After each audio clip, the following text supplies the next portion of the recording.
Good evening, all. Thank you so much for joining us. My name is Celeste Prescott. I'm the lead information officer with Southwest Team 1. We assumed command of the Davis Fire last night at 6 p.m.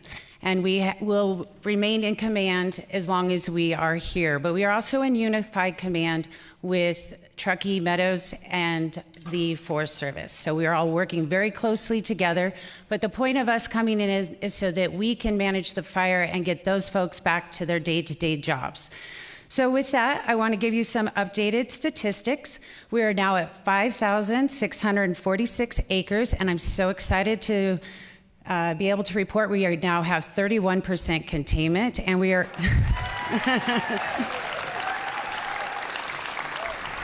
yes, we're all really, really happy that we're getting some containment. And we have 620 personnel on the fire with more en route every day. In fact, another one just walked in the door as I was standing here. So a couple quick things about how I'd like to run this meeting. We do have quite a few presenters, and we have a lot of information we want to get to you folks. So if we can please hold all questions until the end, because often your questions are answered throughout the presentations. But I will open it up to questions and answers after all of our presenters. I'd like to keep those questions that are pertinent to the group while we're here, and then afterwards, when we close off the meeting and all those folks that are watching remotely are no longer engaged, we will go and talk to each of you that have your individual questions. We've got maps set up that we can speak to, and our folks will stay around so that you can get your individual questions answered as well. Okay, so with that, I'm going to go ahead and open it up with Chief Moore, Truckee Meadows Fire Department.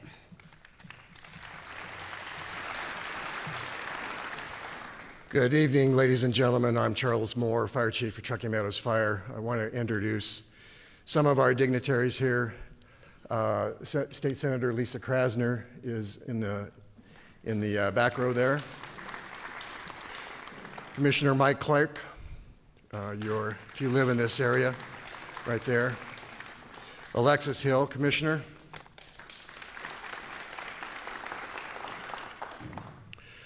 I want to talk a little bit about tomorrow's fire weather. I know all of you are anxious to get back home, and we want to get you back home. Tomorrow is going to be a different situation. When you leave here, you probably won't see much smoke. That's going to change tomorrow. You've heard the term red flag warning, and that's bad because it suggests that the weather can potentially push a fire to a point where we can't control it. And we've been in red flag status since this fire has started on Saturday. Tomorrow is a weather event called a PDS. It's a particularly dangerous situation, and it's only been called once in the last 5 years that I can remember. It pertains to any kind of particularly dangerous or severe weather. Our fire fuels, the fuels that burn, and the wind are why the Weather Service has called for a PDS. We're going to have, unfortunately, winds that are going to be around 30 to 40 miles an hour gusting. And when you leave here tonight, you may look up on the hill and you may see not a lot of smoke. And that's because of the good work of the IMT. But in a 40-mile-an-hour wind, it's very, very difficult to hold a fire line. And our expectation is that fire is going to move tomorrow. And in fact, it's going to get worse. What complicates that is in 40 miles an hour, we can't fly any aircraft. So this fire has been modeled, and we expect it to possibly move anywhere from 3 miles to 7 miles at a worst case. And it's going to be in terrain that's going to be difficult for us to access. Here's what my fire department is going to do, and I know Chief Cochran will be here from Reno Fire Department will be here momentarily. I have mobilized my entire department.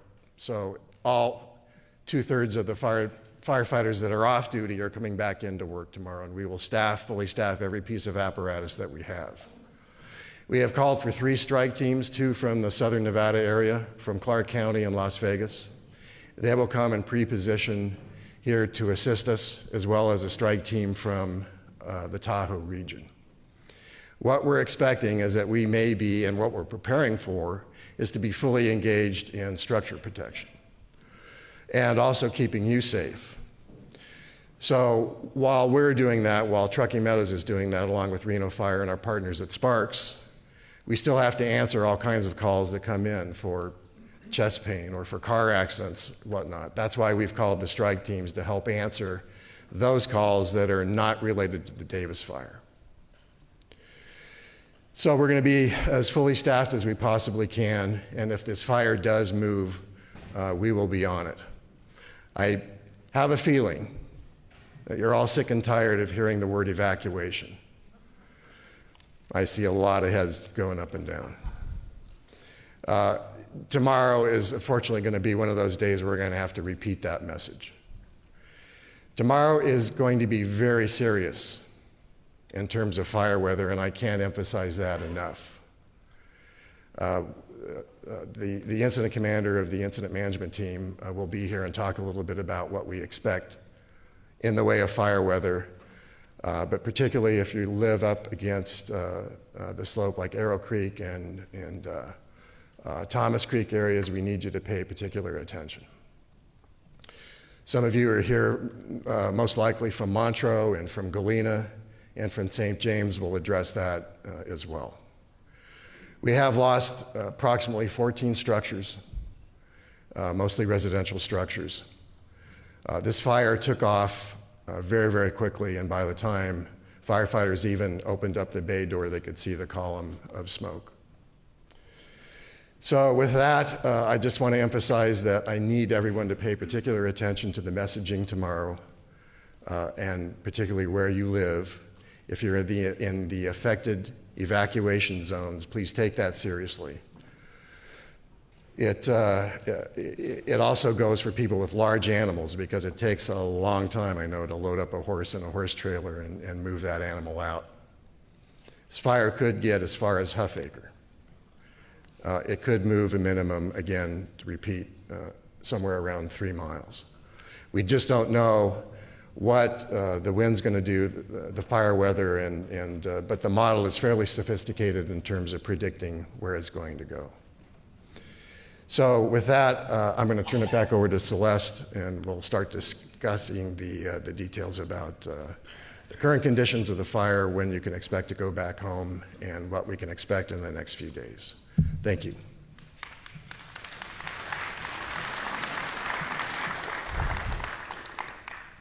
Thank you very much, Chief. And I'm going to now bring up our Operations Section Chief, John Cervantes, to go around the map and tell you exactly what's going on out there.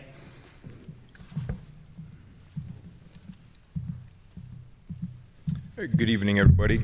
John Cervantes, Operations Section Chief with Team 1.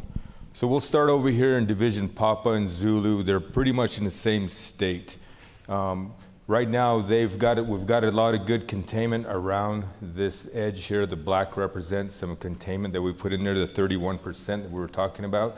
Right now, the repopulation of Old Washoe has occurred, and we're looking at other areas, and I'm sure that's going to be addressed later on by the other presenters there. Division Alpha, you know, the resources that were on the fire and that we continue to work with as cooperators and assisting each other, they really established a good anchor down here in the bottom. So we were able to pick up that anchor and start working that up toward the ski area up on top there.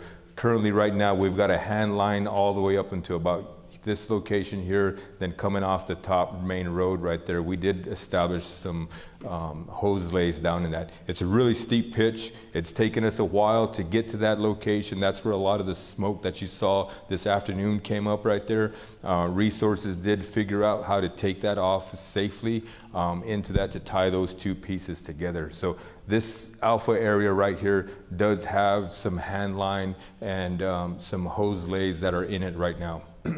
One of the main things of concern was this area right here. Although we did have quite a bit of wind on it, it was a bit sheltered today.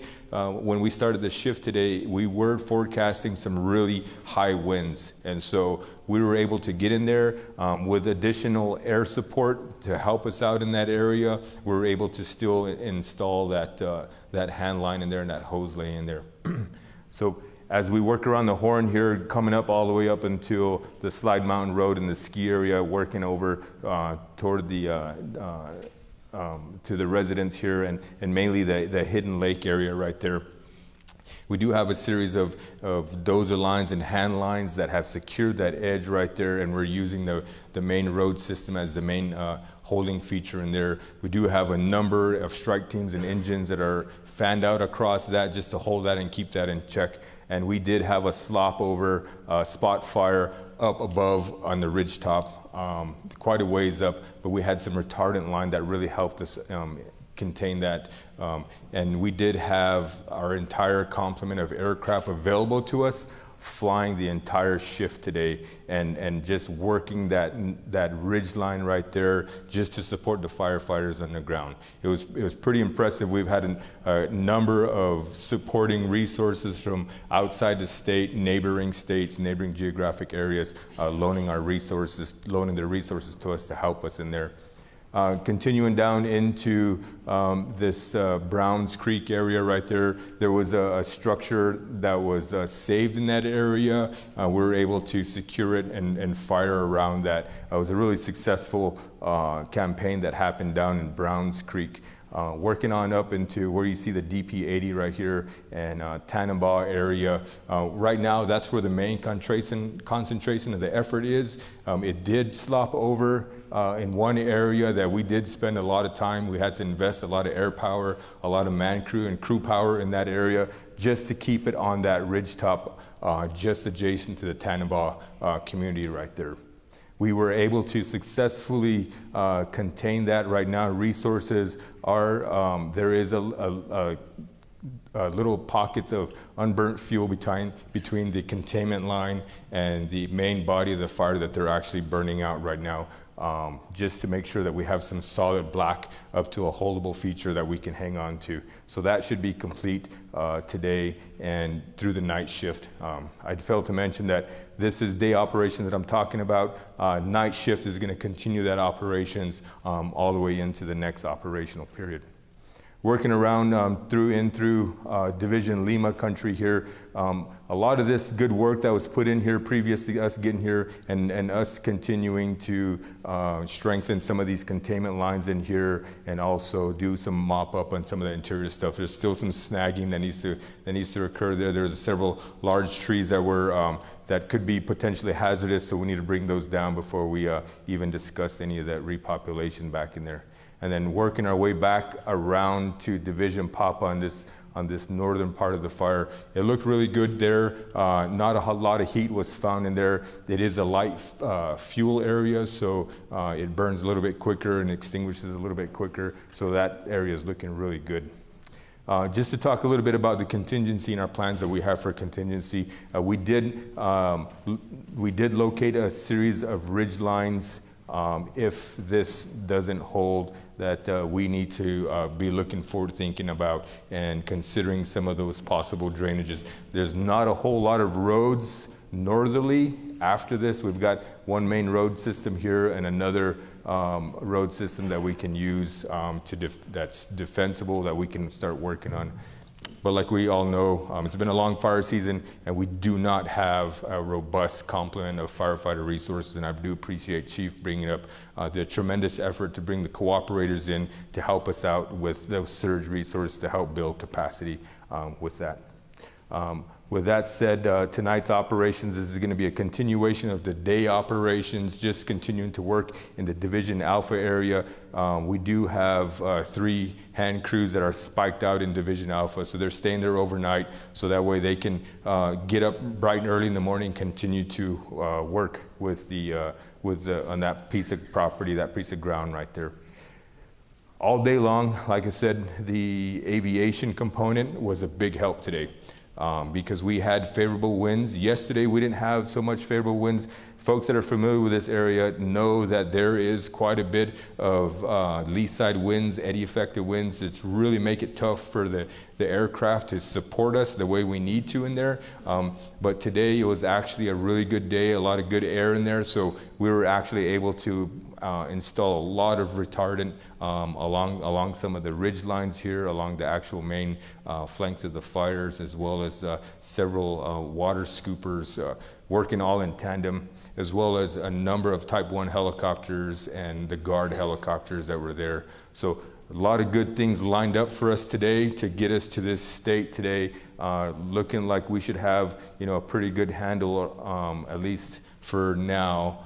We are very cognizant of the wind that's to come, and doing our best to be prepared for that. Thank you.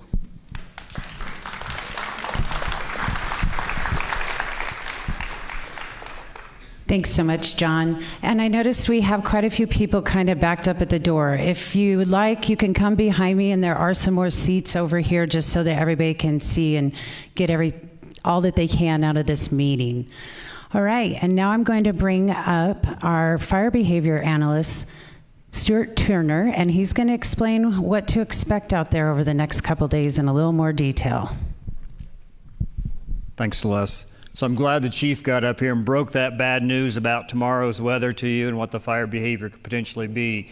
I'm here to explain that. My name is Stuart Turner. I'm the fire behavior analyst for the team.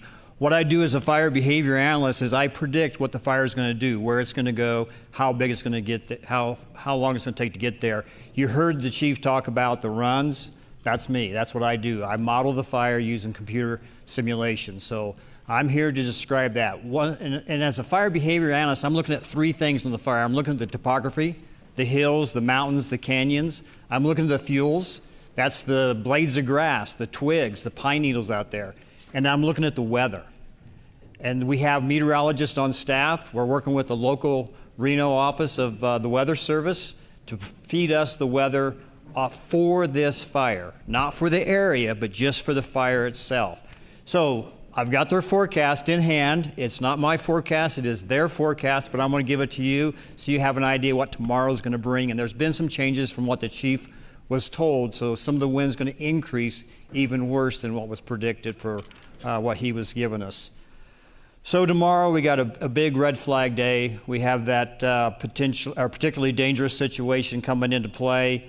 The temperature is going to be in the 70s, about the low 70s, high 70s, somewhere in that area. The humidity is going to get down to 15 to 20%. Probably won't see the single digits, but that's always on the table to get down below that. The big thing tomorrow is going to be that wind. You heard the chief talk about those strong winds, the strong gusty winds. We're going to stay with the sustained winds, west, southwest, 25 to 40 miles an hour. That's going to continue up on the ridges and down the valleys. Now, on the ridges, the gusts are going to be up to 70 miles an hour. And in the valley bottoms, the gusts are going to get to 65 miles an hour. Now, what we consider a 60-mile-an-hour wind is an infrastructure damaging wind. That means power lines come down, tree limbs come down, trees blow over, roofs come off of houses, shingles, that type of thing get blown off. So up on the ridges, we're going to get it to 70 miles an hour. So that's going to be very important for the fire tomorrow because that's going to start to push things around. And it's also going to ground most of all of our aircraft. So we may see some early morning stuff flying around, but as these winds start to come in, we're going to see those aircraft have to set down, and they're not going to come into play into the firefighting efforts tomorrow. And that's going to be important because they can put out a lot of fire. They can put out millions of gallons of water in a day and keep this fire in check like you saw today. If we didn't have those aircraft, that fire behavior day would have been very, very different. So these big winds aren't going to come in till after 5 o'clock, 5 p.m. tomorrow afternoon. So it's not going to be all day with the big winds, but there will be wind through most all of tomorrow starting at 9 o'clock in the morning. Okay, so that's the weather. Now that will start laying down about 8 o'clock tomorrow night. Laying down, gusting up to 35 miles an hour. So still windy, but a lot less. What does that mean for fire behavior? So what that's going to do, well, let's back up. Let's talk about forest fires and how they move. Forest fires move through the landscape on the fine dead fuels. That's the pine needles, the blades of grass, the little twigs on the shrubs and trees. That doesn't necessarily move through the big trees and burn up the stumps and the boles of those trees. It moves through the fine dead fuels, whether it's a 100 acres or 10,000 acres, it's moving through that fine dead fuel. Tomorrow, that fine dead fuel is going to be at 3% fuel moisture, which is very dry. The two before you get at Home Depot comes in about 12%. So those pine needles, blades of grass are going to be very, very dry. With a little bit of wind behind them and the fire that's on the landscape, that means we're going to get rapid rates of spread, long flame lengths, and more importantly, spotting. And that spotting tomorrow is going to be anywhere from a half a mile to a mile out. So that's going to push the fire even further, faster, because of that wind. Okay? Let's go ahead and put up the model on the screen for us. So look at this real close. The red around here is the fire perimeter, the highway. When I ran my model, I did an ignition right at the top of the fire. Just a little bit, not much. It burned a little bit for today, and then tomorrow when the wind hit it, it goes the entire 7 miles. So that's, what's today? Tuesday, so that's Wednesday, Thursday, Friday's growth. Okay, so that's impressive growth. Now let's just say I'm half wrong. You know, telling the future is not easy. That's a hard job. I rely on the meteorologists. They're good, but they can be wrong, right? That wind may not come in. It may not be that hard. But let's say we're half wrong. That's still a 3-mile run. That's a substantial run north. And then what this fire typically does, makes the run north, the winds shift in the afternoon out of the west, and it starts pushing it to the east. And that's where all the homes and houses are. And so we're probably going to see something like that. Now, how far? Is it going to do the whole 7 miles? I hope not. I hope I'm wrong. That would be great if I'm wrong. But it has that potential. My models are very good. The other thing to remember about models is they're all wrong, but they're very useful for planning. And that's what we use this for. We assume they're right, but they are usually wrong. Could be more, hopefully it's less. And this model runs with the assumption we don't do any suppression. And unfortunately, if that wind starts blowing like that tomorrow, we probably won't be able to do any suppression. Because at 1, it won't be safe for the firefighters, and 2, we can't get the aircraft off the ground. So it's going to be free ranging. So when the chief tells you, pay attention to tomorrow, tomorrow's fire weather and fire behavior is extremely dangerous. Extremely dangerous. Things will be moving fast. It's going to take time to evacuate places. If you hear that, you got to pay attention to that. This is a very, very dangerous situation. The fire behavior is going to be some of the worst we see this year, and you're right there in it. So pay attention to those announcements, hope for the best, plan for the worst. Now I'll hang around for questions.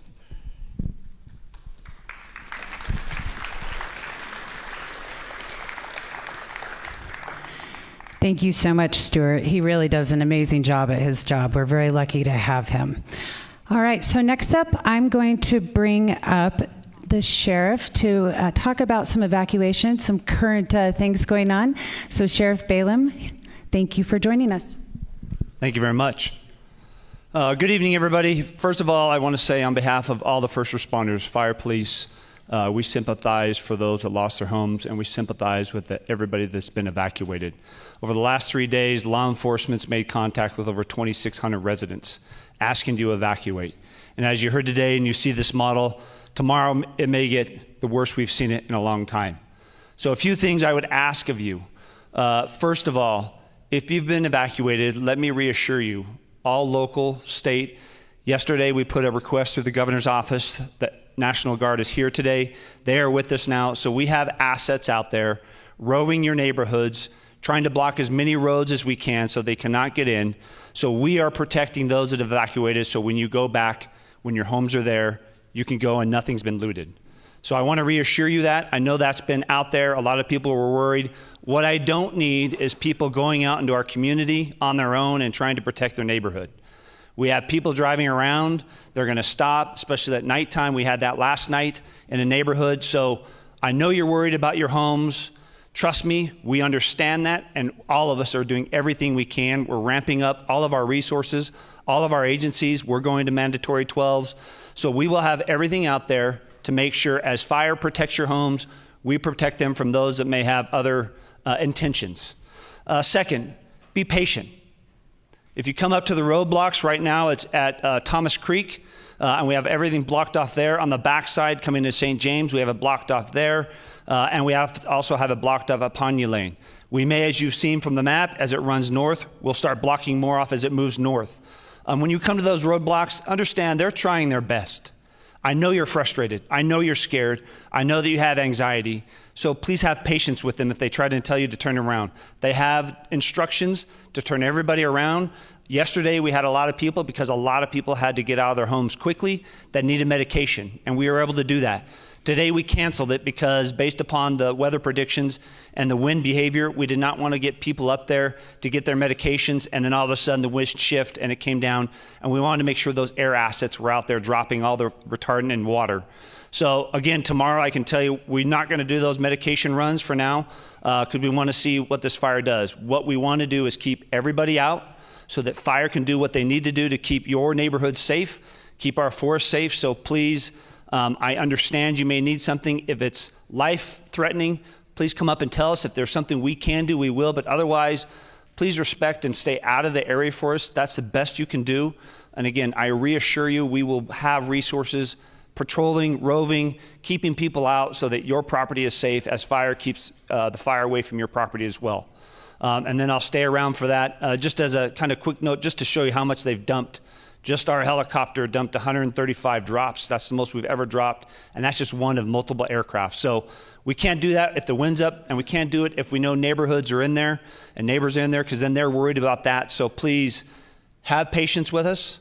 Please understand we all have your best interests at heart. We're keeping you safe. We're keeping your neighborhood safe, and they are fighting and doing everything they can to keep the fire away from the neighborhoods. Thank you. Oh, one more thing. We also are recommending, because of what's being predicted tomorrow, that all schools are shut down tomorrow.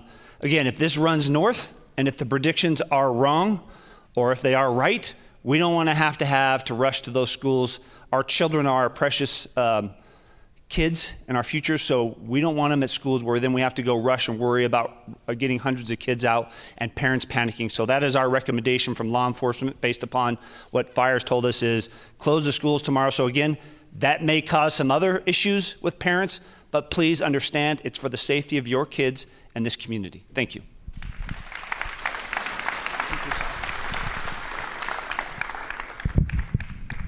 I'm going to put this back in the cradle because I think most of us are going to be at the podium now. Thank you so much, Sheriff. We really appreciate that, and I really hope everybody really heeds the warnings that we're giving you. It's not lightly that we say any of this. All right, so with that, we're going to bring up Nevada Energy. They have some updates on that. I'm sure a few people got their power back today, and we're very happy about it. So Jesse Murray, who's the VP of Energy, is going to report out on that. Good evening, everyone. First off, I'd like to say that NV Energy is a part of this community. Our employees are impacted. Many of our employees are impacted by this fire. And on behalf of our entire organization, our hearts and our thoughts go out to those that may be in harm's way over the next couple of days and those that have been in harm's way over the last couple of days. We're proud to be able to stand here next to our partners, our first responders, fire agencies, police, and helping to respond to this fire. We have been integrated into the incident command since the very early hours of the event starting on Saturday afternoon. We have our own incident management team that we stand up, and they operate around the clock to ensure that we are coordinating all of our efforts with respect to energizing both electricity and gas to coordinate with the fire response. We do understand that these outages can be inconvenient, but I want to emphasize that we do them because we are concerned about the safety of our first responders and our communities that are impacted in these areas. And by shutting off the power, we ensure that those facilities aren't a danger to those first responders or that those facilities potentially cause secondary fires, making the situation worse, to the comments that Chief Moore led off with earlier today. So that's why we do the proactive de-energizations. We understand it's inconvenient. We understand that in some cases it may be far away. Your house may be far away from where that fire is. But nonetheless, the line that may feed into your neighborhood actually could be right next to that fire, and that's why we de-energize it. And we consistently and continuously monitor those lines to ensure that they need to be off when they are off, or that we can turn them on when we need to turn them on. So we really thank you all for your understanding as we work through an event like this. Turning to the outages that we've seen over the last couple of days. At the peak on Sunday, we had over 17,000 customers that were out of power, stretching from the South Reno area all the way down into the very southern part of Washoe Valley. Over the last several days, we've been able to restore most of those customers. And I want to emphasize that it wasn't just our emergency de-energization policy that caused those outages, but actually the fire did burn into several of our power lines, 19 of those power lines to be exact. And we've had crews out responding and repairing those power lines to try and get service restored to as many customers as possible. This afternoon, we were able to restore 800 additional customers. These customers were located on the west side of Washoe Valley. The operations section chief took us through the new lines of containment that have been formed. That allowed us to re-energize those areas. That included the communities of Old Washoe City, Franktown, and the communities around the Toyabe golf course. So we were happy to get those re-energized. That leaves about 2,400 customers that are still out of power. Those customers are all located along the Mount Rose Highway now, west of Thomas Creek, right? So if you look at the fire map here, to my right, to your left, you can see that, right around where that fire line has formed a crescent around those communities, that's really the remaining area of customers that are out. And due to the fire predictions that we're seeing, we do expect them to remain out at least over the next 24 hours, as this remains a very active situation. Given the sobering comments that we heard from the chief at the beginning of this and the fire behavior specialist, NV Energy is concerned that because of this fire movement, we could see additional de-energizations tomorrow to ensure that we continue to protect our first responders in our community. So this evening, we sent about 4,200 customers email communications through the various channels that we have. Those customers are primarily located in the communities that Chief Moore mentioned, the Arrow Creek area, and those areas of far southwest Reno. And we echo the comments of the chief and sheriff and the sheriff and others to heed those warnings of the evacuations if they come. We will be de-energizing those areas also for the safety of our first responders again. Of the 19 poles that have been damaged, most of those poles were located in the old Washoe City area. Some areas we have not been able to actually get in to inspect yet. That's primarily in the areas where the fire is most active along the Mount Rose Highway. So we do anticipate that we will have more damage that we will have to fix. But rest assured, this is NV Energy's #1 operational priority in the state right now. Similar to all the agencies that are here, we have called resources from all throughout the state, not only our incident management team, but also lines personnel and other field personnel that can quickly respond when we are allowed access to the area to help get the power restored as soon as we can. And that is a priority of ours, but I want to emphasize one more time that that is not our top priority. Our top priority is safety. And so as part of being closely integrated with the Fire Incident Command, we will continue to work with them day and night to make sure that we are supporting them as needed and supporting their crews that are working this fire out in the field. And I'll just close with, again,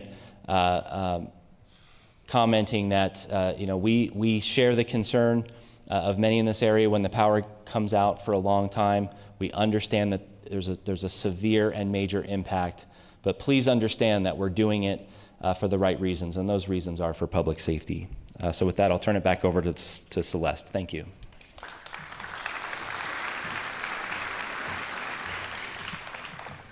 Thank you so much, Jesse. Really appreciate all that you guys are doing out there to assist us as well. All right, I'm going to now turn it over to the U.S. Forest Service Humboldt-Tiobe Agency Administrator, Matt Zumstein. Excuse me, Matt Zumstein.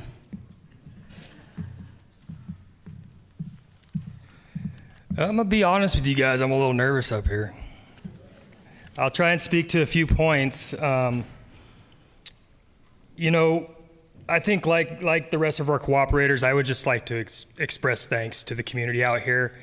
I can't imagine what you're going through personally, but we do have staff and people who are evacuated and affected by this fire, so I could certainly empathize. The grace you guys have shown as a community, it's incredible. The amount of thank you cards, cookies, treats that people are bringing to our firefighters out on the ground, it really does help to build and maintain morale, especially when the winds keep coming up and handing it to us. So from the bottom of our hearts, on behalf of the agency, we thank you for that, and we thank you for that grace. I'd like to speak to the values that we're out there, that we're prioritizing to protect. You know, number one, it's life, you know, the life of our firefighters and affected public. Everything we're doing comes second to that. After that, private property and the infrastructure that supports these communities, everything that we're doing out there on the forest to contain this fire is in support of that. Resource concerns and values come second. They're important. We all like clean air and clean water, but it's coming second to the protection of your guys' communities. Our objective and what we've handed the task to the team to help us with is to stop this fire in its tracks at the smallest possible footprint that's out there. What we need is a little cooperation from Mother Nature. And hopefully, you know, after this event that we're going to experience tomorrow, we get some of that. That's not to say that these previous days that the work that's been put out on the ground isn't short of impressive and amazing. Our folks in collaboration have been working tirelessly through the last 3 days, 24-hour shifts, to get the line on the ground that's allowed for the containment that you see on the map, and that hopefully is setting us up to hold it through this next shift.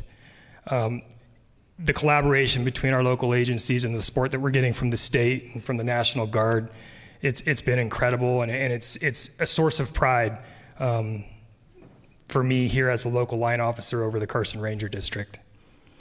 In support of operations, I do want to inform you guys that we're going to be implementing a closure order. That's going to extend north, starting at Hunter Creek, all the way along the ridge lines on the forest boundary to the west, south to Franktown Road, and then along 395. We can't have public wandering around in the middle of a firefight impeding operations. We have very small windows to make gains in containment, and we have to be able to take advantage of those windows, and having public out there on the forest, on our trail systems, and utilizing our recreation infrastructure is an impediment to that. So unfortunately, we're going to close it. We'll try and get it open as soon as we can, as soon as it's safe to have people re-enter. Again, most of us work and live in this area because we love the outdoors and we love the benefits that it provides. We love our ski area, and we are fully committed to protecting those values. And that just brings me to the last point that I'd like to hit on, is that commitment. We're committed to this through the firefight, but it goes well beyond that. The burned area emergency response that comes after the fire, when we start getting rains and snow and melt off, we're here for that. And we're here to do those assessments, and we're here to help protect your homes from flooding, from any of those hazards that happen post-fire. And then after that, we're 110% committed to the restoration work, to the replanting, to the reseeding, to whatever's needed to get these critical watersheds back to full function and what we love. So hang in there. We have empathy. We're doing everything we can. Thank you.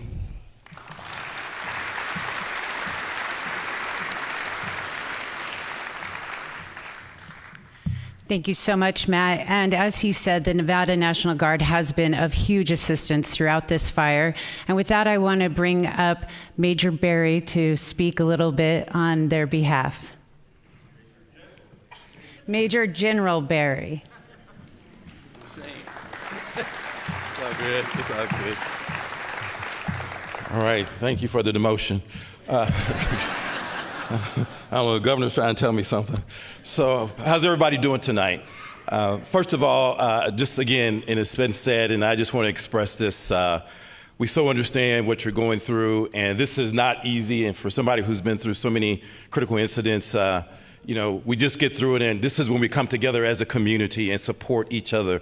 So I just want to say on behalf of the Nevada National Guard, if there's anything that we can do to better support our community, we're here for you, because we are neighbors helping neighbors, and that means a lot to us. And you know of a lot of the people that wear the uniform, so we are here to help you. Know that, please. And I'll just also say that, where are they at? Colonel Cifolio up there and General Waters up there, and I think I saw Mr. Compton from DEM. That's a big part of our team, and they do such great work. They're the boots on the ground that are making it happen. And when they put together the plan based off what they ask, because we're here to support. We're not in the front line. We're here to support, and we're going to do everything that we can to support the sheriff. We're going to do everything we can to support the firefighters. We're going to do everything we can to support the Forestry Department, the Nevada Division of Forestry. That's what we're here for. And just know that you have some professionals that are out there that wear this uniform, and they're going to do everything they can to make sure they're on the front lines. They've seen a lot, they've done a lot, and I will put our Nevada National Guard against anybody in terms of showing up and supporting to make sure we're here to the very end. The single biggest thing that you will hear that's important, and I know that there's some structures that have been lost, but safety. How do we take care of our people? How do we take care of each other? As I look into your faces, let me tell you, it's not easy sitting over there with all the uncertainty and all the unknowns, but safety has to be the number one priority. And as you listen to these professionals talk, just know, and from being out there and watching them, these people are tired, they're working hard, but they're so dedicated, they're so committed to making sure they do everything possible to take care of the citizens of this great state of Nevada. The few things that the Guard is involved in is we have our Black Hawks up there and our Chinooks, and these people are war tested. And I was talking to one of the pilots today. He did 11 drops and was looking forward to just refueling and going back up. That's just the level of commitment. They said, we are out there protecting homes. We're out there taking care of our citizens. And so that just made me feel so good. We have one Chinook out there, and let me tell you, these are, again, out there back and forth, back and forth. They said, we don't need rest because we got to take care of the people who come back home. Some of our hand crews are out there. We had a chance to be trained by the Forestry Department, and they're out there working. If there's anything you can see from people who wear this uniform, we work hard. We work hard. So just as you go through and as you struggle right now, know that they will work hard. And then, and thank you, Governor, based off of the request from the Sheriff's Department, we are supporting and we're helping with assisting local law enforcement with road closures. And as the Sheriff said, and I have to be careful I say this, we'll make sure your property's safe. I'll just say it like that. Okay, we're gonna make sure your property's safe. And I'm not going to turn my head, but we're going to make sure your property's safe. I'll stop there, okay? So we're going to make sure your property's safe. So just rest assured that. And just know that if we get requests for more of our personnel, I can just absolutely guarantee you, I can say this unequivocally, that I know the governor will support those efforts. And so when we talk about always ready, always there, just know your Nevada National Guard will do whatever it can on this homeland to make sure that we take care of you. And just rest assured, we got your backs and we'll be there for you. And we'll all get through this together. Thank you.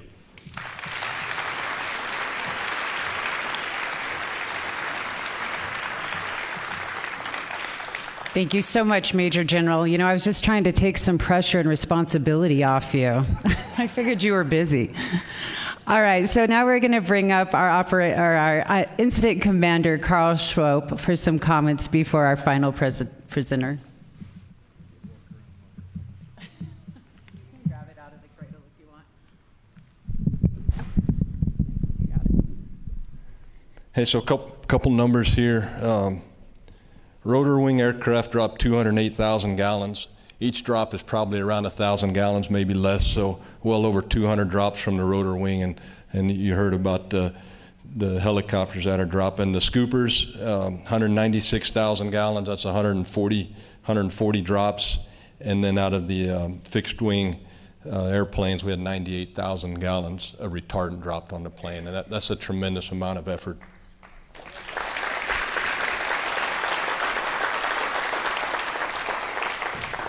All right, so I'm Carl Schwope, Incident Commander here with Team 1, and why are we here?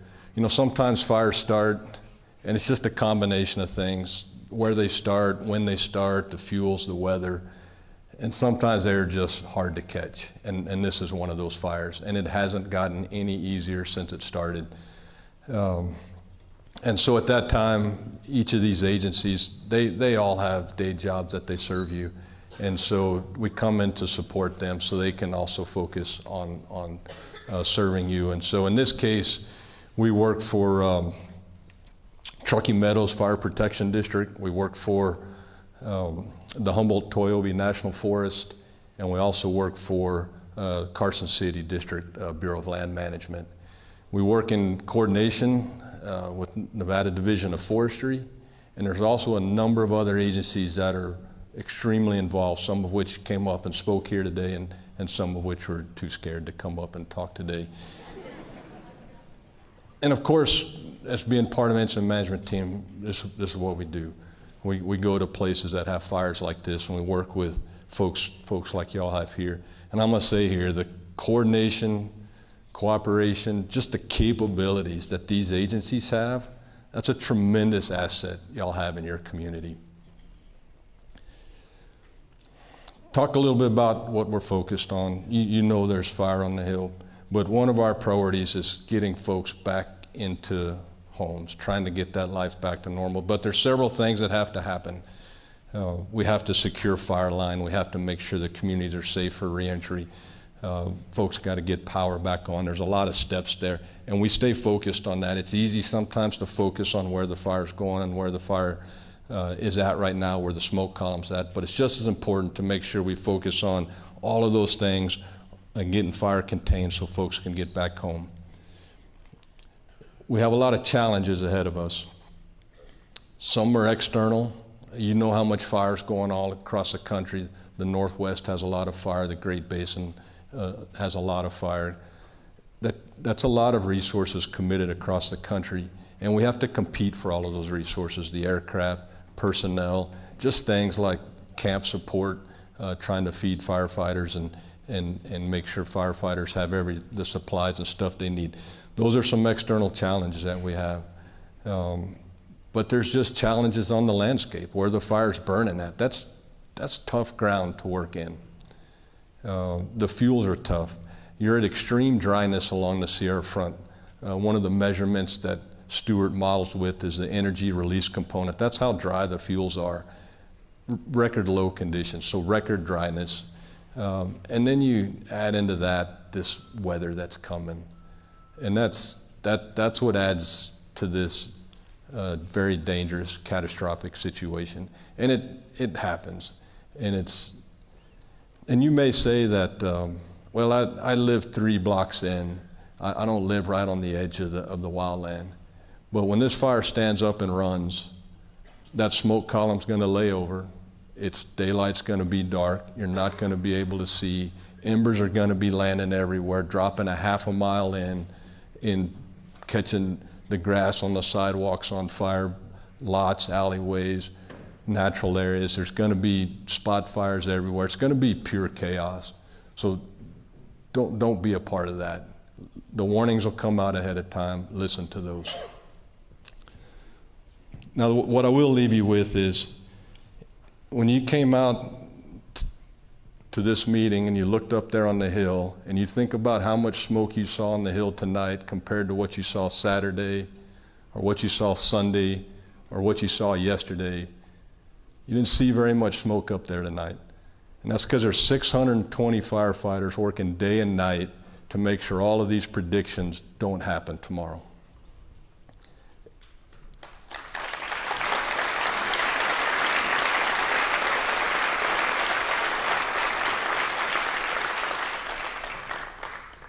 And if it does come true, when winds start blowing 40 miles an hour and greater, it's hard to hold fire line. Even things they've been working on and mopping up and securing, and we're getting airdrops and we have firefighters on the ground.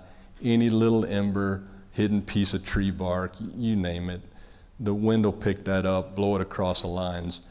And then without the ability to fly aircraft, because there's wind limitations on all that aircraft, there's very little that we can do. But we're going to stay engaged, we'll stay aggressive, we have plans. If the fire does make a 3-mile run, a 1-mile run, a 7-mile run, we're ready for that. We'll re-engage immediately, and we'll be aggressive and pick that up. So thank you.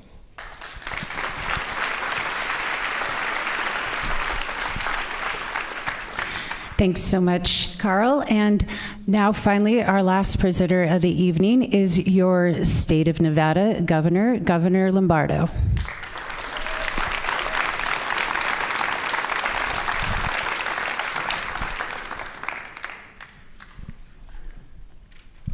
Well, good evening, everybody.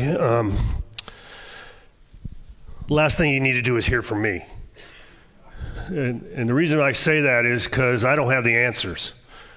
And the reason why we have this town hall tonight is for you to get the answers. The rise and fall of any crisis is lack of communication. And that's why we're here tonight.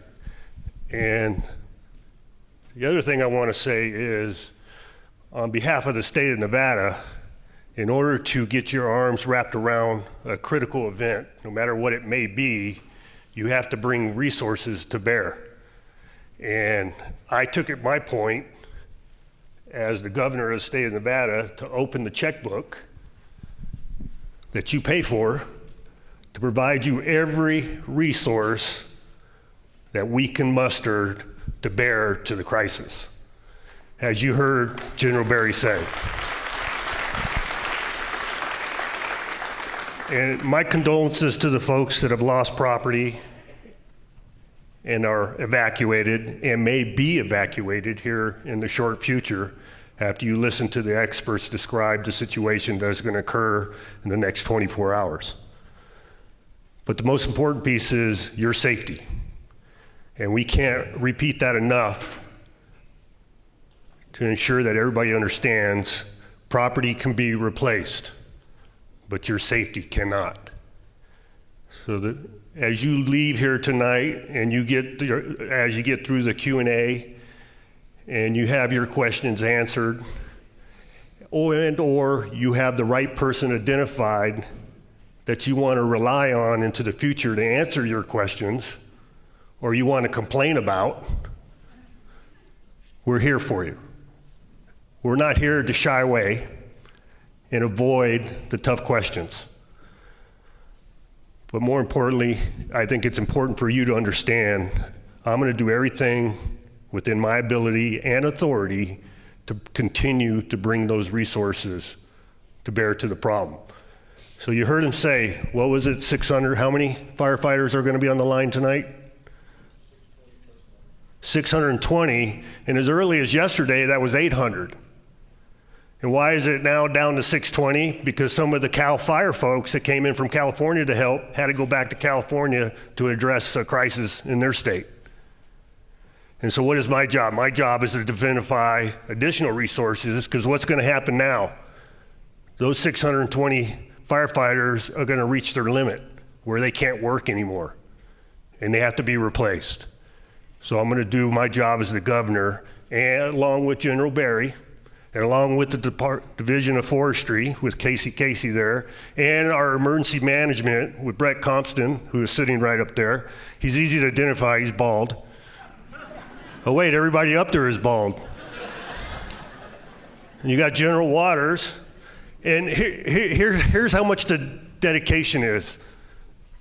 General Barry, your tag, your adjutant general for the state of Nevada for the National Guard, he retires next month. And when I called him, told him to get up off his butt, he's not retired yet. You still got a little bit of time left. Where is he? Where is he? He's got 30 plus years in the military. He deserves his retirement, but he knows the crisis that we are dealing with. I have my colonel, Pat Conway, standing against the wall over there trying to hide. He's in charge of the state police, so if you have questions of him, please reach out and talk to him. We're not here to shy away. We're here to help. So stay safe, avoid the areas you shouldn't be in, and listen to your local authorities. And the state will be here as an overarching arm to help with those resources. Thank you. Thank you for being here. Thank you, Governor.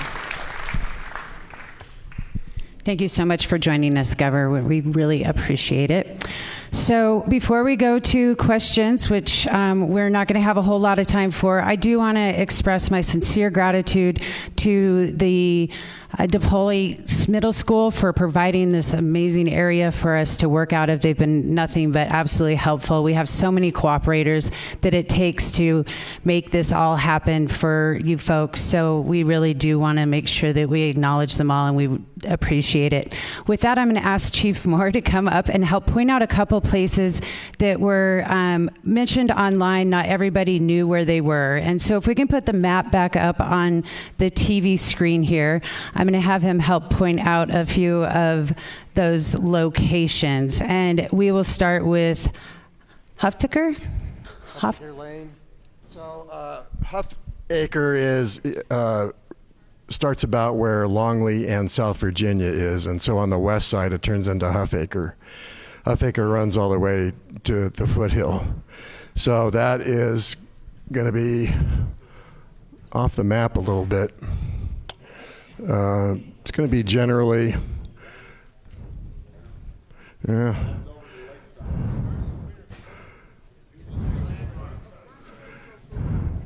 Well, there's no street names on here, folks. So general area is going to be about here. So that's as far as we think it could go tomorrow. Hopefully it does not. You might be able to help with some of this too. There you have some concerns about some specific areas, the DeMonte Ranch, Galena Forest, and Incline Village. Do we have any concerns that you feel on those locations? Yeah, we do have concerns in Galena, particularly on Doug Fir, which is kind of on the western side there. That area could be impacted. We're going to do our best to keep it out of Galena. St. James Village, and let me know if you disagree with me, but it's looking better than it did, of course, a couple of days ago.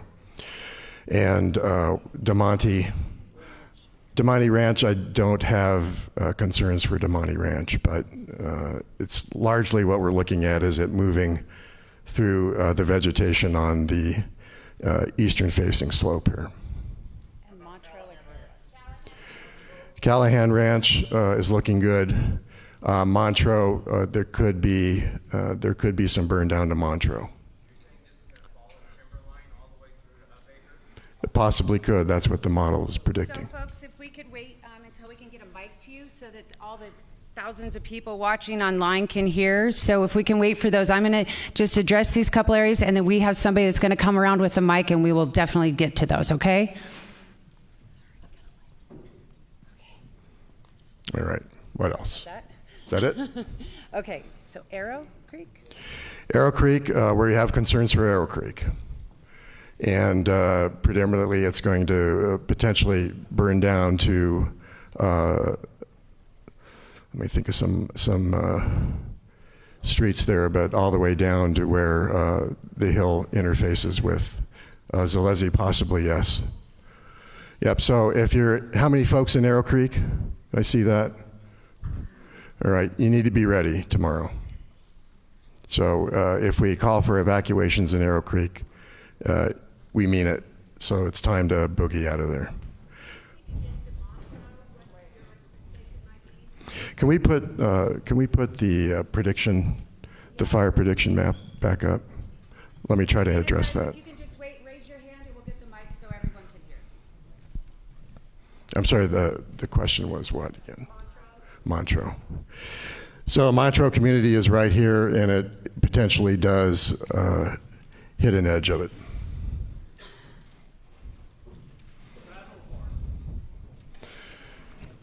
Saddlehorn, it potentially burns to the edge of it, yes.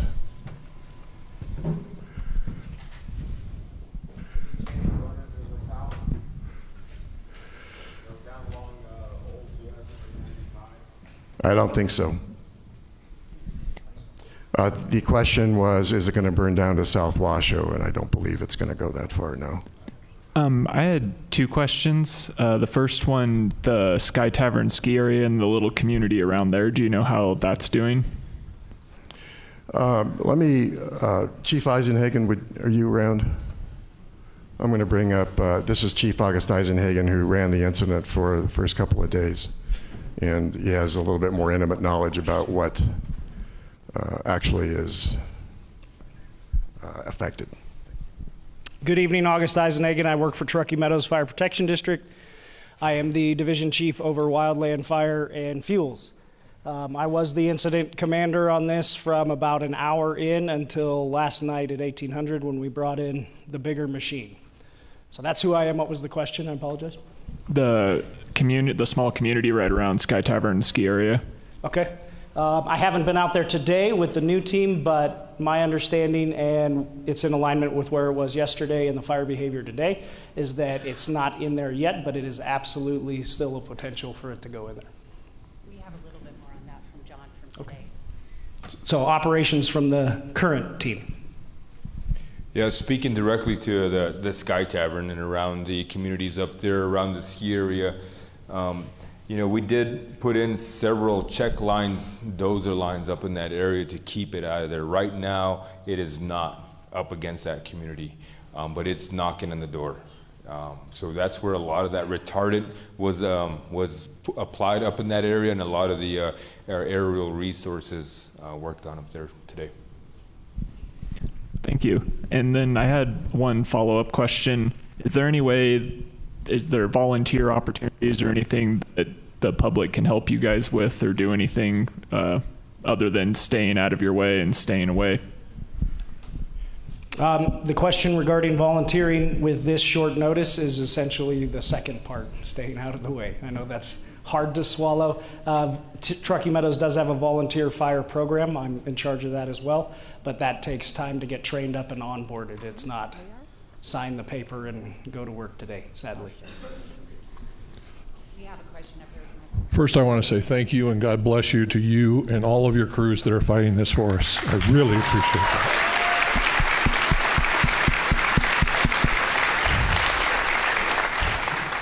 My second question is about where you were today. I was watching the fire planes on watch duty today, and you were pounding just above Scotch Pine, right at Douglas Fir. Are you saying now that you think the fire is west of the highway at Douglas Fir, or do you still have potential for it going back into the Douglas Fir Joy Lake area? I could start that, and then you want to take it? So I'll let the current team speak to the current situation and what was done specifically in there. There was a piece that came over to the northern aspect where that power line comes out of Galena Creek Park, and that was the focus with a lot of the efforts today. Our concern with this model and our normal shift of the winds coming out of the west is it could come down and re-impact the same area, but from a different direction. But regarding the details of today, I'll pass it off. Yep, going up back to the Galena forest area right here, we did have a huge concentration, like you pointed out, with that particular with that site there, and that's where we did concentrate a lot of the effort today.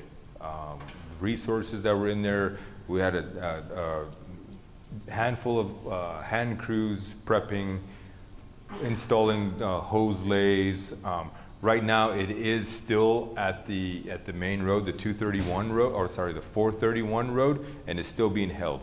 And we're still continuing to hold the line that was installed there up in this area right here. Right now, it's just on that knob right up above the Tannabon area right there, and that's the basic. The fresh installation of those lines, we're going to do our best to hang on to it. You heard the wind predictions. With resources coming on early. And that's one thing that's another special thing about the aerial resources that we have coming on. It's not common that we get to have a nighttime flying aircraft, but there's one out there flying right now. So that's a pretty special thing. And then in addition, we're bringing on the aerial resources even earlier to try and get ahead of tomorrow's wind to help even strengthen and improve that area up there. Thank you. I have one more quick follow-up question. I'd like to request that you guys on social media like X or Facebook do more frequent updates, because I'm only seeing them every 6, maybe 8 hours. But if you guys could just update those sites a little more frequently, that would be so much for us, because we're out there guessing right now. I totally understand that, and I ask that you be patient with us. So as fires are happening, the first normal 24, 48 hours, the focus is the firefight, and there's normally not many resources in place to handle the public media side of stuff. There's a fair bit involved in getting the operations, the correct operations updates, and getting them out. So now I have, we've gone from, there was 1 PIO or 2 pretty much trying to do all this the first couple days to we got here, got in place yesterday. I've got pushing 20 PIOs now. So you're going to see a lot more information going out. You're going to see folks out at key locations that you can speak to every day. You'll see a definite uptick, but unfortunately that's pretty normal. In the first 24, 48 hours, the focus really has to be the firefight, and trying to get an update even from the field can be really challenging because they're out there focused on what they've got in front of them and life and property safety. So I understand the frustration, but we will get an uptick in it. We do have another question up here. I'd like to thank you for those comments, by the way, but I guess I have been involved in amateur radio emergency services for years, and the biggest problem I see is social media and using X. There's a lot of disinformation going on right now, and I'm wondering if there's any possibility of trying to get some site or some Washoe County actual site beyond perimeter, for example, to be able to get better information as to what's going to happen specifically for tomorrow. As a follow-up question, what I'd like to find out is, based on the models, I see orange, blue, and green.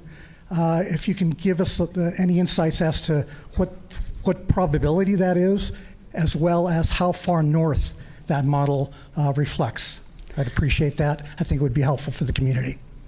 So as far as the social media goes, the main source now, as of today, is going to be the U.S. Forest Service Humboldt-Tiobe social media sites, and then everything will be shared from there. So anything that goes out there has been vetted, accurate, updated information. If it's evacuation changes, then that's going to come from the county. We're going to share it there. But everything, that's going to be your one-stop shop if you want to find the latest and greatest. But it will all be shared to Truckee Meadows as well, and to any other pertinent sites. So thank you for searching out the accurate information and understanding that unfortunately there are a lot of rumors out there. I'm going to hand it on to Stuart for the probability question. Okay, so this is not a probability model. This is the actual predicted perimeters. So those different colors represent the different days. So the orange is tomorrow. The blue is I did it a few minutes ago, Thursday, and then Friday, it's green. Okay, so if we look at probabilities, you're asking how confident am I in this run? I have not been able to tease out the model. I didn't have enough time to get that calibrated the way I like it. So I'm looking at probably 70, 80% probability. My confidence on this. So there is some wiggle room in there for being wrong. Now, the other thing to remember is I am a slave to the weather, to the meteorologist. And when they miss the winds, I miss my model. So that's why I'm saying if I'm half wrong, we're only going to do 3 miles tomorrow. We're going to get some growth tomorrow. Things are going to happen very, very quickly. I am sure of that. And that's why you need to pay attention to the updates and heed those warnings, because things happen fast. Okay? What highway?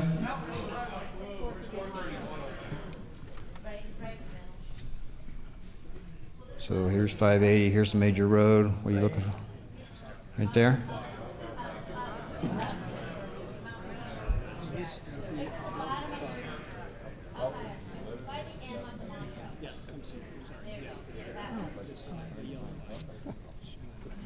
Okay, can you see that yellow line then? Okay. And then earlier we had a question about growth to the south, and you're not seeing any on the model. Remember, this run, I only lit this little piece of right here, this little piece. I didn't light this line that's open. That's not contained. And I didn't light anything along the south that's not contained. Now, when I did light that in a different model, it did move to the south and it moved to the east, but not as great because that wind's pushing it back into the fire. It's kind of holding it in check. But what that wind is doing, it's fanning the flames. It's pushing oxygen into that fire and accelerating the growth back into the fire, into the wind. So there could be other movements other than the north movement. You're just seeing the north movement. Yeah, my name is Steve. I'm a resident of St. James Village. My wife, Chrissy, and I were on the first line of defense Saturday. First at Davis Creek when we saw the fire burning one tree, and then 2.5 hours later in St. James Village on the first road and entry point for the single largest community entry point. My question is twofold. One to the mayor or to the governor. Somebody can answer this because I'd like to understand what it takes and who makes the decision to go to level 1 in a significant fire situation like this to mitigate the extent of damage that we have 56 hours after the fire started. Number 1. Yep. 2, to the sheriff. It was one of your leadership members that came into our village who hadn't a clue as to what was going on. Who was there, who wasn't there, when the evacuation notice was given, why we had people posted at 3 entry points. We made a call to your department because looters were coming in. And I'm saying this now because Arrow Creek and Montreux and Galena are going to be faced with this. We've already been through this process. And we had one of your leadership members come in at 2 a.m. in our village with an agenda that was more about him and why he was there than it was about the community and saving and making our community safe. So there's an opportunity for some improvement there in terms of how the community shows up and works together.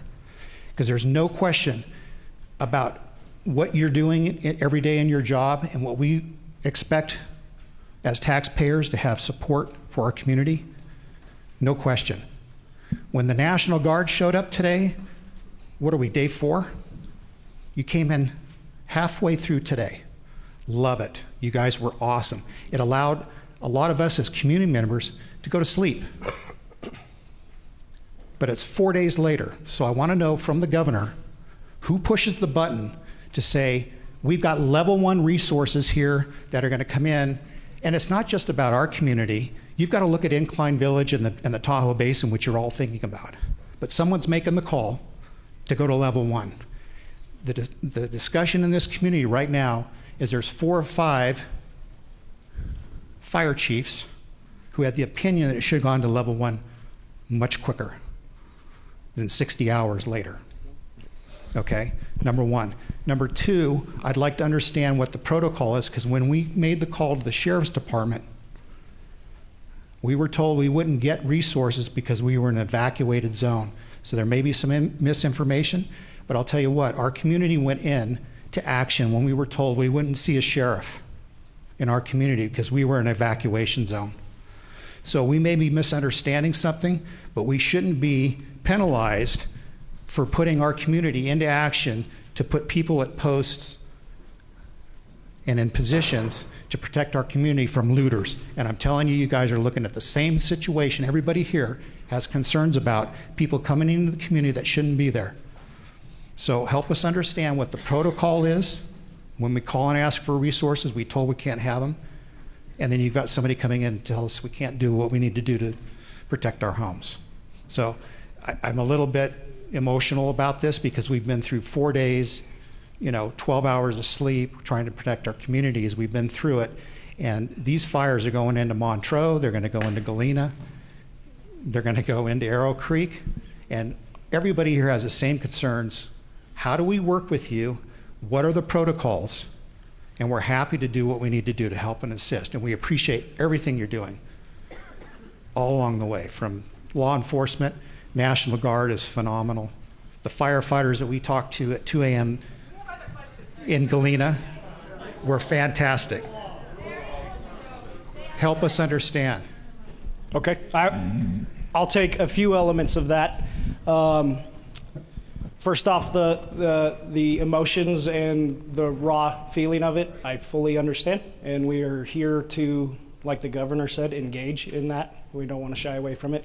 And I understand. My family is evacuated as well. I am a local resident. None of these decisions are made lightly. That said, who makes the initial calls? That is typically the first in battalion chief, regardless of jurisdiction, right? Whether it's Reno, Sparks, Truckee Meadows. Our initial string is what we call it, what's coming for a wildland fire during the summer. It's 5 engines and 2 battalion chiefs. That first in battalion chief then decides how bad is it and what additional stuff do we need to ask for. Due to our relationships and agreements in the region, our battalion chiefs have 8 or 9 different ordering mechanisms that they can tap into. And I can't speak to the first hour because I was in the process of evacuating my own family during the first hour. But within that hour, all of those mechanisms were at play. I would venture to guess we had 30 to 40 resources coming within the first hour. So from the fire department standpoint, all of those red levers were pulled almost instantaneously. Now, the level 1 term at the state level and governor's level and National Guard, I can't speak to all those details. I can speak to, I'm the one that requested the National Guard yesterday, and the trigger for that was because as we were discovering out and about, the law enforcement side and the DOT side could not keep up with the public.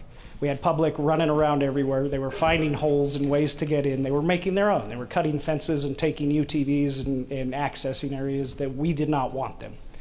When we had that discussion yesterday, law enforcement and DOT, they were tapped out. They didn't have enough resources to staff all of those extra positions. And so that's when we made the request for 100 National Guard security folks to come in and join. Looting is absolutely a concern. When I went into my neighborhood last night, the road closures had gone down. Power was out, pitch black. Most of us leave the front door open during a fire because that's what you're supposed to do.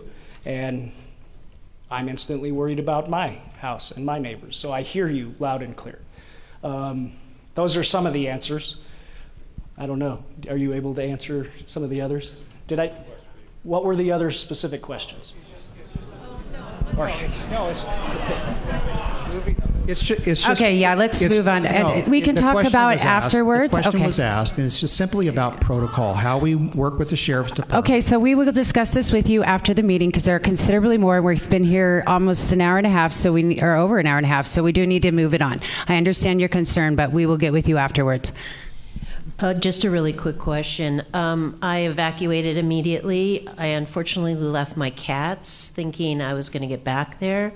Is there any way that I stuff them in a garbage bag? I don't care, but just get them down off the mountain. So again, we will definitely get with you after this, folks. Okay. If we can keep these as pertinent to the entire group, and we will be here to talk to you all one-on-one afterward, okay? Hi, my name is Erin. Thank you for all the information. It's very helpful. Thank you for all the work. We're grateful. One of our leaders over here, I don't remember his name, was talking about how hard you're all working to create these defensible lines, everything you're going to do to maintain those, the extreme wind tomorrow. And then I thought the comment was trying to defend individual structures. I don't know if that's too detailed a question. I'd like to know how you're going to defend or how you're going to defend the individual structures if that's a relevant question. I can attempt to answer that, but as is always the case, it depends. So this is a unique scenario where we have a robust incident management team on the fire itself. And then all of the local cooperators, that's where I was before this, are coming up with a game plan for how we're going to respond if this happens. Because the incident management team and what they have, it won't be enough to get up here in enough time. Typically what that looks like is as it's approaching a community, we've tried to figure out best access and where it's going to impact first, and then we start moving overhead, battalion chief-like positions in our system, and resources into where we think it's going to impact. It depends on how many homes we think that are going to be affected and how many resources we have. It could be an engine in front of a house, or it could be an engine that's in charge of 5 houses, and they're rotating throughout the houses trying to assess where it's going to hit first. Does that answer your question? Commissioner Clark asked a question, and he wanted me to address this. So tomorrow, if we see what is predicted here, the question is, should you go to work tomorrow? Because if you're at work and then we hit the evacuation button, we don't want you to come home and potentially get stuck in traffic and not be able to get to what you need to do to get family members out or pets. So that is your call, but I think it's not a bad idea for you to go to work late, and let's see what happens with the weather. Pete, right behind you. Looking at the first place, God bless you all. Second, on the evacuation map, there are areas now that are in yellow that previously were in red. Our area right now where we live is still in red. If we were to see it turn to yellow, 4 points, can we go back to our houses? How will we be informed that we can go back to our houses? Is there a procedure, I'm considering maybe the sheriff, that we would go through checkpoints, and can we go back to the houses and get things even if the power has not been restored, and then leave again? I'll look to the current IC if you can help me with this on your current standards and procedures. I'll speak to the evacuation piece really quick because that's where I was, building new polygons or layers or chunks of ground for this. So yes, these two have changed to yellow. We feel that most of the threat is gone in that area. It's not completely gone, hence why it's still yellow. So that's open. The notes in there emphasize, and the communication emphasizes, the intent there is for the homeowners, not looky-loos or for people to be hanging out. In addition to that, if you pull up the map now, because we just did it, we have added 2 yellow pieces moving further north to capture this potential for tomorrow. So they're pre-built, locked and loaded, ready to go. We've set up what we call trigger points or management action points for if this crosses Galena Creek, that's when we're going to start increasing our evacuation notices further up. Those will get pushed out through perimeter, but they can hit social media. The cell tower will yell at, your cell phone will yell at you, all those kind of things. So be heads up for that. We've added some layers in there. In terms of the process for the current evacuation area, I have my thoughts on how I would do it, but I want to defer to the IC in terms of repopulation. So the way it's here in Nevada, if it's red, that's an evacuation, that's a go. You need to leave.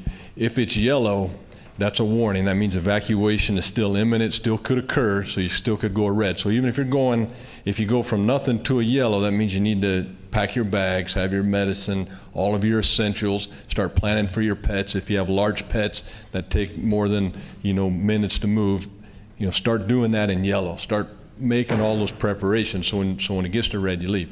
Now going back the other way from red to yellow, sure, you'll be allowed back in your home. The roadblocks won't be there, so you'll be able to go into those yellow areas. But it doesn't mean life is normal. Your bags are still packed. You still make those arrangements for pets. You still are ready in case it switches back the other way, in case we get a event like tomorrow. And remember, it's not just, when it comes to evacuations, it's not just that the flame front's gonna hit your house. That smoke and all of that chaos goes further in, and that's why those evacuation areas are more than just that front row of homes. I hope that helps. If you want me to clarify that anymore, just come up afterwards. If it goes from yellow to red, then from red to yellow, we can get to our house. We may just go in, pick up stuff, and leave. Yes, absolutely. The roadblocks won't be there, so you'll have access back. Power will be back on. And so all of that stuff, and it's just to check on things, make sure whatever you forgot the first time, clean that up and be ready. All right, so you'll get notified by paying attention to those social media sites. Like I said, we will be putting out releases immediately. I don't believe they use the reverse 911 for those kinds of changes, so just paying attention to that is the best thing, I would say, to the county and to the Forest Service Facebook and X accounts. Yeah, two quick questions. So my first question is, on Sunday they said the fire was 6,500 acres, and I noticed since then the number's been smaller.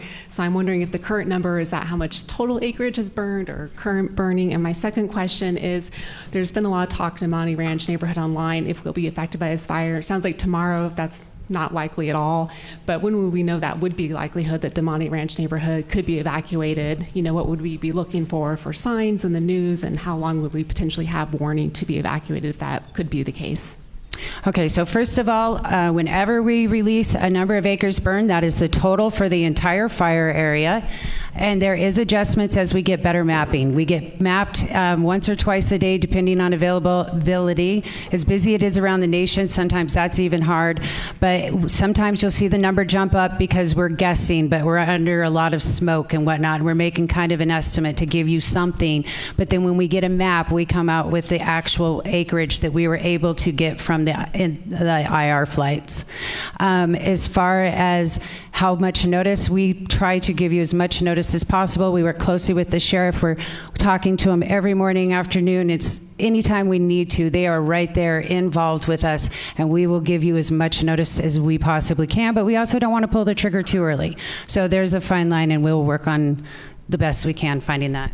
So when that notification comes out, it could come out any time tomorrow. As long as those firefighters are successful and can hold that line, the notification won't come out. But as soon as they lose that line and we get spots across, then we're going to go through that. And that could happen at any time. So I can't say it's going to be at 10 o'clock or 12 o'clock. It could happen at any time. Maybe we even make it all the way to 1600. So it could come out any time tomorrow. In concern with the first responders on the front line, you guys mentioned not being able to have air crews maybe tomorrow. How does that affect all the hand crews up there for getting supplies, food, and water?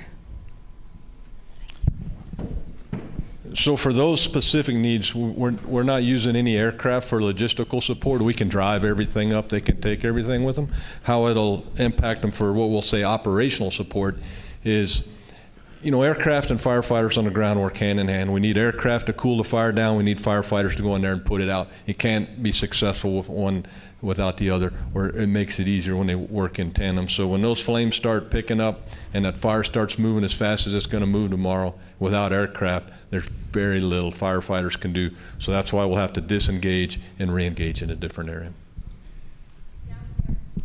All right, folks, I am going to have to limit us to one or two more questions. And then, okay, just 1 second, please. We will be here to answer all of the questions immediately after, but we just have a lot of folks that need to get going. All these people here that are supporting us are really tired. They've been working long and hard. They need to get some rest so that they can be ready for what we're up against tomorrow. Hi, just a real quick statement for law enforcement. I know that the roads are closed at Thomas Creek. You guys have done a fantastic job keeping that shut down. There is a massive hole there, though, and it's crazy, going up through Thomas Creek, up through Saddlehorn, up to the top of the Saddle Spur, to the government lots, and every looky-loo and his uncle is up there, and that's how we're all in the government lots. That's how we're going to get back down and out, is through Saddlehorn. And all I'm going to ask is if you could just add one more hold to try to keep the traffic out of there, because as we're trying to leave, they're going to be coming right back up at us. Thank you. Okay. Yeah, that's been noted. All right, and I know that there's a lot of people with a lot of questions. We'll get down here to this gentleman, and then I swear we will stay around to answer all of them after. First thing I would say to the group is thank you so much, all you first responders. You've been fantastic. Thank you very, very much. God bless every one of you. Two items. I think as a citizen, and by the way, an old citizen, The thing I've learned from going through wildfires in the past is get out of the way. Get out of the way and trust the people that are trying to help you. That's one thing I would love to say. Also, if you have any inkling of going out of your home and self-evacuating, for goodness sakes, do it. Because in the 80s, we were involved in a wildfire, and what happened, please, would you please? In the 80s, we were involved in a wildfire that came into our area, and the delay was there. The delay was there. Don't evacuate yet. No, not yet, not yet. And then when they told everyone to go, guess what? They all got in their cars at the same time, and guess what? It was a traffic jam. We were sitting on our city streets, stopped, unable to get out of the neighborhood because guess what? Everyone waited to the last minute. So I'm saying, you know, remember that part. One last thing. If you people with pets, remember this, please remember this.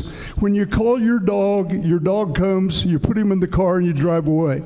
When you call your cat says, hey, I smelled smoke 30 minutes ago. Thank you for that. Yes, agree. Get out early, get your pets early, plan ahead. Mother Nature is making it very challenging. I thank you all so very much for joining us. Please stay around and ask all the questions that you need after.